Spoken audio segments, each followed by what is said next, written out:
Tikrai aš visiškai su jumis sutinku. Ir svarbiausia, kad daugelis net nežino, kad lietuvių kalba yra viena seniausių pasaulyje. Ir kai žmonės tai išgirsta, jie stebisi. Bet tai iš tikrųjų tiesa. Aš būsiu su jumis atviras. Dabar prieš mane yra tokia dilema. Kokia kalba vesti savo socialinius tinklus? Nes gyvendamas Lietuvoje ir turėdamas lietuvišką pavardę, logiška būtų aišku kalbėti lietuviškai. Bet kodėl aš pradėjau daryti tai rusiškai? Pirmiausia, man buvo lengviau tai daryti. Nors lietuvių kalbą žinau puikiai, rusiškai aš mąstau.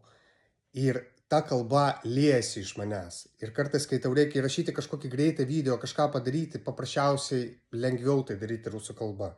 Ir plus aš turėjau savo asmeninių priežasčių. Čia tikrai mano asmeninės priežastys. Aš kažkada atskleisiu turbūt tas priežastis, bet dabar kol kas apie jas nutylėkim. Aš turiu mintį dubliuoti kalbas. Kartais šnekėsiu taip, kartais šnekėsiu taip. Ir pažiūrėsiu į auditorijos reakciją. Kiek video rinks peržiūrų. Draugai, būkime atviri, jeigu aš matysiu atgarsį geresnį, kai aš šnekėsiu lietuviškai, aš turbūt kalbėsiu lietuviškai visą laiką. Nematau problemos visiškai.